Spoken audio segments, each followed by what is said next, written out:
आजकल मटीरियल्स हैं, हुँ। ये जो लड़का या लड़की है, ये शादी मटीरियल है। अब जिस लड़की को इसने शादी मटीरियल कह के रखा हुआ है, ऐन मुमकिन है उसने इस लड़के को घूमना फिरना मटीरियल। एक और बड़ा जुमला चल रहा है कि मुझे स्पेस चाहिए। मिसाल के तौर पे हम 4 महीने बाद मिले, भाई 4 महीने ना मियाँ का गुजारा होगा ना बीवी का गुजारा होगा। सही। ये जो बात है कि कुछ रिश्तों का खत्म होना ही बेहतर है, इसको बहाना नहीं बनाना हमने जी। अपने रिश्तों को खत्म करने का। अब जहां तक बात यह है कि देखें जी कि फिल्में वगैरह फिल्में ड्रामे देख के एक तो ये जो जगह जगह हीर रांझा लैला मजनू पाए जाते हैं, ये इन ऐसी स्टोरीज ने हमारे बच्चों का बहुत जो है वो मैं समझता हूँ कि दिमाग खराब किया है। आजकल लव तो एक ऐसी चीज है ना कि आज इससे हो गया, कल उससे हो गया, परसों उससे हो गया। इन्फेचुएशन ही है, कोई किसी को अच्छा लगा, किसी को किसी का नाक अच्छा लगा, किसी को किसी का कान अच्छा लगा, तो जी लव हो गया। उसके बाद जी किसी दूसरे का या दूसरी का अच्छा लग गया, फिर जी उससे लव हो गया। तो आजकल ये जो जज्बात हैं, इनको तो हमने इस कदर मैं समझता हूँ कि फ्रेजाइल कर दिया है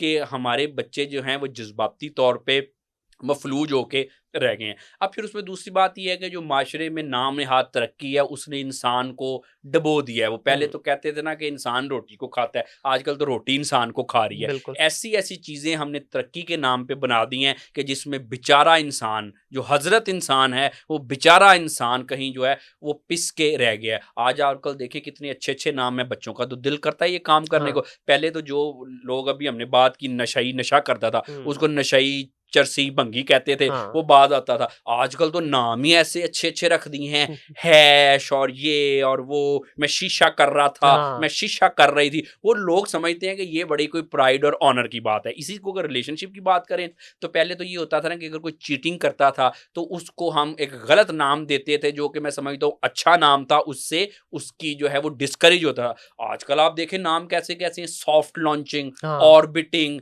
आप देखें ना ये आजकल की टर्म्स चल रही हैं, सॉफ्ट लॉन्चिंग, ऑर्बिटिंग, उसके अलावा जी फ्रेंड विद बेनिफिट्स और ये वो। अब ऑर्बिटिंग का सुन ले क्या होता है, एक रिलेशनशिप में है, अब क्या हुआ कि दूसरे को जरा वैसे ही देख रही है, टहला रही है या टहला रहा है कि इसके बाद इसकी बारी है। अच्छा, ये देखिए ये पहले ही है सॉफ्ट लॉन्चिंग कि जी पहले मैं एक के साथ कमिटेड रिलेशनशिप में हूँ, मैंने दूसरे को भी थोड़ा थोड़ा करना शुरू कर दिया, टहलाना शुरू कर दिया कि हो सकता है ये खत्म हो तो इसके बाद इसका। अच्छा, उसके बाद फिर आजकल मटीरियल्स हैं, ये जो लड़का या लड़की है, ये शादी मटीरियल है। इसके साथ रिलेशनशिप करूंगा या करूंगी तो ये शादी तक जाने के चांसेस हैं। ये लड़का लड़की जो है ये सिर्फ बॉयफ्रेंड या गर्लफ्रेंड मटेरियल है, ये बस इसके साथ यहाँ से ही रहना है। अच्छा, दूसरा जो है वो फन मटेरियल है और जी घूमना फिरना मटेरियल है। अब आप देखें कि जब एक टाइम पे इतने रिलेशनशिप में आएंगे कि इसके साथ पक्का हो सकता है। मिसाल देता हूँ, एक लड़का है, उसने एक लड़की को शादी मटेरियल कह के तो रिलेशनशिप में रखा हुआ है, दूसरी को फन मटेरियल, तीसरी को बेनिफिट मटेरियल, चौथी को ऑर्बिटिंग या सॉफ्ट लॉन्चिंग। अब 4-5 लोग हो गए। अब जिस लड़की को इसने शादी मटेरियल कह के रखा हुआ है, ऐन मुमकिन है उसने इस लड़के को घूमना फिरना मटेरियल, किसी दूसरे को बॉयफ्रेंड मटेरियल, किसी तीसरे को शादी मटेरियल। अब ये पांचों का अगर आप इस तरह से देखते जाए ना तो बड़ा एक रिलेशनशिप का जो है वो वेब बन जाता है। इसमें होता क्या है कि आजकल के नौजवान जो है जज्बाती तौर पे सदमे लेके आ रहे हैं, जो कि उनको सारी जिंदगी साथ रहते हैं। लेकिन इसमें मैं एक ये डेटिंग के मैं एक पैरामीटर आपको बता दूं, ये बात आप याद रखें, लड़कों की मेंटालिटी और लड़कियों की मेंटालिटी। लड़का उसी लड़की को शादी मटेरियल या वाइफ मटेरियल कहता है जो लड़की सुलझी हुई है। बाकी ये जो मटेरियल लड़के अपने दिमाग में बनाते हैं ना, वो फन मटेरियल, फलाना मटेरियल, टमकाना मटेरियल, वो उसकी वैल्यू पे बनाते हैं कि, और सबसे बड़ी वैल्यू लड़कों की नजर में क्या है शादी के लिए, कि जो एक लड़की सुलझी हुई है। इसी तरह से लड़कियों का क्या है कि जी शादी मटेरियल वो है जो लड़का बेहतर है, कमाने वाला है, जो कि एक जिसका करियर जो है सेटल है, जिसके साथ वो देख सकती है। बाकी तो लड़कियां कहती हैं अच्छा लड़का तो बहुत अच्छा है लेकिन कमाता कमूता नहीं है, ये शादी मटेरियल नहीं है, चल बॉयफ्रेंड बना लेती हूँ तुझे, शादी मटेरियल वही है मेरा। अब आप देखें कि ये मैं बातें क्यों बता रहा हूं, इसमें आजकल के नौजवानों के लिए एक सबक है। क्या सबक है? लड़की किसको कह रही है कि शादी मटेरियल, जो कि अपने काम पे फोकस है, ठीक ठाक है, करियर पे फोकस कर रहा है। लड़कों को क्या करना चाहिए? मेहनत करनी चाहिए, पढ़ना चाहिए, अपने काम पे फोकस करना चाहिए अगर आपने डेटिंग मार्केट में अपनी वैल्यू बढ़ानी है। इसी तरह से लड़कियों में लड़का शादी मटेरियल किसको कह रहा है? जो लड़की बेहतर है, सुलझी हुई है, ठीक है, जिसको घर में माँ को मिलवाया जा सकता है और वो घर गृहस्थी वाली है। तो लड़कियों को क्या करना चाहिए कि अगर आपने डेटिंग मार्केट में अपनी वैल्यू बढ़ानी, तो क्या ये जो सारी इधर उधर की चकाचौंध या ड्रामेबाजियों की बजाय आप अपने आप पे काम करें और वो उस तरह से अपने आप को बेहतर बनाएं, अपने इनर को, अपने आउटर को बेहतर बनाएं, जिसको जो लोग हैं वो शादी मटेरियल कह सकें। तो आप देखेंगे डेटिंग जो भी हो रही है माशरे में, हमारे कहने से इन्होंने रुक तो जाना नहीं है, तो मेरा ख्याल है इनको कहना का फायदा नहीं है। लेकिन मैं सिर्फ ये जरूर कहना चाहता हूं कि मैंने आपको सारी डेटिंग की साइंस बता दी है। वैल्यू अपनी अगर बढ़ानी है तो ये काम आपको करने पड़ेंगे। और देखें वैल्यू किस तरह से बढ़ रही है आज भी उस लड़के लड़की की जो सीधी अपने रास्ते पे चल रही हैं, जो कि हमारा माशरे का सीधा रास्ता है, हमारी मजहबी वैल्यूज हैं, हमारे माँ बाप ने सिखाया है। ये जो इधर उधर की जो है ना, ये ड्रामेबाजियां जो आजकल आ गई हैं, ना डेटिंग मार्केट में ना पार्टनर वैल्यू में, ऐसे लड़के लड़की की कोई वैल्यू नहीं। अच्छा डॉक्टर साहब, आजकल एक और बड़ा फैंसी जुमला मार्केट में चल रहा है, ये मैं रखता हूँ आपके सामने, इस पे भी अपना टेक दीजिएगा। ये दोनों में चल रहा है, by the way, girlfriend boyfriend के अंदर भी चल रहा है और हस्बैंड वाइफ में भी। I want peace in relationship. Sir ए हुण केड़ी नवी बीमारी दा ना है जी, मुझे सुकून चाहिए अपने ताल्लुकात के अंदर। अब देखिए सुकून तो तभी होगा ना, अब एक बंदा कह रहा है जी मुझे पीस चाहिए अपने रिलेशनशिप में, बट दूसरे की जिंदगी उसने नर्क की हुई है, तो कैसे मिलेगा? नहीं मिलेगा, तो बिल्कुल नहीं अब मिलेगा। ये एक टर्म नई शुरू हुई है, खासतौर पे ये जो भी यंग बच्चे हैं, इन्होंने ये बहुत ज्यादा नारा लगाना शुरू किया, देखिए जी, हमें पीस चाहिए अपने हाँ जी, रिलेशनशिप अब में। देखें ना, पीस जहाँ तक बात है कि पीस तो होना चाहिए कि पीस, हाँ। लेकिन मसला ये है कि किन शराइत पे पीस होना चाहिए। हम्म। भी एक आपका पार्टनर है, लड़का या लड़की, उसकी हरकतें ही पीस वाली नहीं है, तो वो जो पीस जो होता है ना, ये तभी बरकरार रह सकता है जब आपके मामलात जो हैं वो सॉल्व हो जाएं। एक शख्स है वो अजीब लुच्चरपना करता रहे और दूसरा शख्स रिलेशनशिप बचाना चाहता है। देखिए लड़ाई कब होती है, एक शख्स गलत कर रहा है और दूसरा शख्स रिलेशनशिप बचाना चाह रहा है, वो चीखता चिल्लाता है या वो चीखती चिल्लाती है कि ये मामला ठीक करो। अब अगर हम सिर्फ यही कह दें कि जी मुझे जी पीस चाहिए, तो पीस में क्या होगा, फिर वो आपका पीस तो हो जाएगा लेकिन रिलेशनशिप नहीं बचेगा। हाँ। अच्छा, इसी का दूसरा मसला है, एक और बड़ा जुमला चल रहा है कि मुझे स्पेस चाहिए। हाँ। ये पीस के ये साथ उसी ना के मुझे साथ अटैच है। एग्जैक्टली कि मुझे ना जी स्पेस चाहिए। अब स्पेस किस चीज की चाहिए?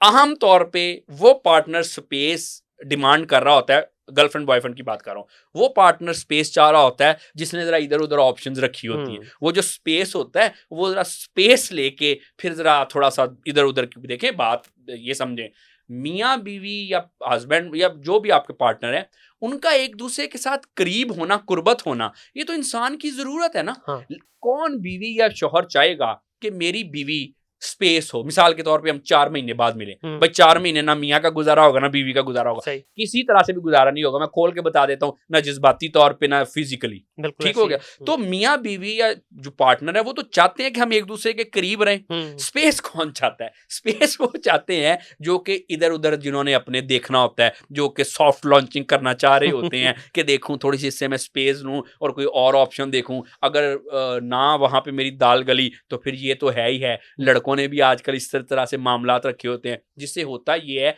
कि फिर ये जो चीजें जो मामलात हैं ना, वो स्पेस देते देते फिर चीजें जो हैं वो हद से ही बाहर हो जाती हैं। अच्छा डॉक्टर साहब, क्या हर रिलेशनशिप का कायम रहना ही जरूरी है, या सम टाइम आपके रिलेशनशिप में अगर कोई ऐसी स्टेज आ जाती है कि जहां पे उस रिलेशनशिप को एंड करना विद अ गुड नोट अच्छा है, बजाय इसके कि आप सारी जिंदगी जो एक दूसरे के साथ एक कर्ज की जिंदगी गुजारते देखिए रहे? बहुत सारे ऐसी सिचुएशंस होती हैं जहाँ पे रिलेशनशिप के में साथ चलने की बजाय रिलेशनशिप को ख़त्म करना ज़्यादा बेहतर होता है। उसमें बाज़ का 2-3 सिनेरियो होते हैं। बाज़ का ऐसा होता है कि दोनों ही लोग बड़े अच्छे हैं, वेल एजुकेटेड हैं, एक दूसरे को समझते हैं, लेकिन उनकी साथ शख्सियात की वजह से नहीं निभती, वो अलहदा हो जाते हैं। बाज़ का ऐसा होता है कि एक पार्टनर टॉक्सिक होता है और समझाने के बावजूद, हर कोशिश के बावजूद भी वो रिश्ता नहीं चल पाता। ऐसे में भी अलहदा होना, उस रिश्ते का ख़त्म होना पूरे घर के लिए बेहतर होता है। लेकिन ये जो बात है कि कुछ रिश्तों का ख़त्म होना ही बेहतर है, इसको बहाना नहीं बनाना हमने अपने रिश्तों को ख़त्म करने का। क्योंकि आजकल तो यही हो रहा है ना कि इस बुनियाद पे अच्छे खासे रिश्ते जो कि चल सकते हैं और मैं समझता हूँ चलने चाहिए, इस बात पे लोग जो है इस बात से इनकरेज होकर रिश्ते ख़त्म कर देते हैं। मतलब कि बहुत सारी औरतें इस वजह से आजकल खुला और तलाक़ें ले लेती हैं कि जी तुम्हारे साथ रह के मेरे बच्चों की ज़हनी सेहत ख़राब हो रही है, तुम मुझसे लड़ते हो, तो जी मैं बच्चों के लिए जी तुमसे अलहदगी इख्तियार कर रही हूँ। ये हर एक दूसरी लड़की के माइंड में ये चल रहा होता है, मैं बच्चों के मुस्तकबिल के लिए तुमसे अलहदगी इख्तियार कर रही हूँ। बच्चों का कौन सा मुस्तकबिल है जी? स्टेप फादर के साथ क्या वो बच्चों का मुस्तकबिल होता है? अगर कोई आपसे दूसरी शादी करना चाहे तो ये वेस्ट नहीं है। यहाँ पे आज भी फैमिली शादी एक मुकद्दम रिश्ता है और दूसरी शादी बच्चों के साथ, चाहे मर्द हो और ख़ास तौर पे औरत हो, ये एक बहुत मुश्किल चीज़ है। बिल्कुल इवन ऐसे के वेस्ट में भी आप देखें कि जो दूसरी शादी बच्चों वाली औरतें या शौहर हैं, उनकी वो पार्टनर वैल्यू नहीं होती है। जो वेस्ट में रहे नहीं है, इधर आके उल्टी-उल्टी चीज़ें फैलाते हैं, वो वैल्यू नहीं होती। लोग नहीं करना चाहते। तो आप बच्चों के लिए क्या आपने स्टेप लिया? आपने तो अपने आप को, अपने जज़्बात को मुतमिन करने के लिए या सो कॉल्ड मॉडर्न होने के लिए बच्चों का जो है वो मुस्तकबिल ख़राब कर दिया। इसी तरह से शौहर भी हैं कि बच्चों के लिए मैं ये कर रहा हूँ या ये करना चाहता हूँ, तुम जैसी औरत। ये शौहर इतनी बुरी बातें करते हैं कि उनको खुदा का खौफ नहीं आता। तुम जैसी औरत के साथ मैं गुजारा कर रहा हूँ, तुम जैसी औरत, इस तरह से करके बेचारियों को इरिटेट और टॉर्चर करते हैं। फिर आ जाते हैं जी बच्चों के लिए, तो बच्चों का तो आपने काम खराब कर काम दिया। खराब कर तो दिया। बहरहाल आपकी बात बिल्कुल ठीक है, कुछ रिश्तों का अलग होना ही बेहतर है, लेकिन इस बहाने की वजह से जो ये रिश्ते खत्म हो रहे हैं, इसको बहाना बना के रिश्ते नहीं खत्म होने चाहिए। बिल्कुल सही डॉक्टर साहब, बहुत शुक्रिया जी, बड़ी मज़ेदार डिस्कशन रही। Thank you. और जब भी आपसे बातचीत होती है आप कुछ ना कुछ ऐसा नया एंगल देते हैं गुफ्तगू को कि सुनने वालों के लिए भी और मेरे लिए भी एक इन्फॉर्मेशन ज़रूर होती है। Thank you. बेहद मशकूर जनाब। Thank you. आप लोगों का भी बहुत शुक्रिया जी। देखिए ये कैसे रिलेशनशिप पे आज बात की गई है, चाहे आप मजहबी हवाले से देख लें या हमारे ओवरऑल पाकिस्तान के कल्चर के हवाले से देख लें, औरत को हमेशा एक ऊंचा मुकाम ही दिया गया है। लेकिन मर्द हो या औरत हो, जब आप अपनी बाउंड्री से बाहर निकलेंगे तो प्रॉब्लम होना शुरू होंगी। ठीक है, इस वक्त हम जिस दौर से गुजर रहे हैं, हमें थोड़ी सी ज़रा तरक्की वाली जो चीज़ें हैं उनको भी अपनाना है, मॉडर्निज्म को भी हमने अडॉप्ट करना है, हमने पीछे नहीं रहना। और ना ही मैं इस चीज़ का हामी हूँ कि हम पुराने वक्तों की चीज़ों को ही आज लेके चले, लेकिन कम से कम ये चीज़ बड़ी ज़रूरी है कि आप अपनी बाउंड्रीज़ का ख्याल रखें। अगर आप अपनी बाउंड्रीज़ का ख्याल रखेंगे, अपने-अपने शूज़ में रहेंगे, एक दूसरे के शूज़ में जाने की कोशिश नहीं करेंगे, आपके रिलेशनशिप में जो आप माँग रहे हैं पीस, वो भी मिलेगा। आपके रिलेशनशिप में जो आप रिस्पॉन्सिबिलिटी माँगते हैं, वो भी आपको मिलेगी। लेकिन उसके लिए दोनों को कॉम्प्रोमाइज़ करने होंगे। Life is not a name of bed of Roses. कहीं न कहीं आपको तकलीफ़ें काटनी पड़ेंगी, वो चाहे घर की ख़वातीन हो या बाहर के मर्द हों। आपको कहीं न कहीं मुश्किलात से गुज़रना पड़ेगा। अपना ख़्याल रखिएगा, अपने इर्द-गिर्द के माहौल को साफ़ रखिएगा। टिल देन, अल्लाह हाफ़िज़।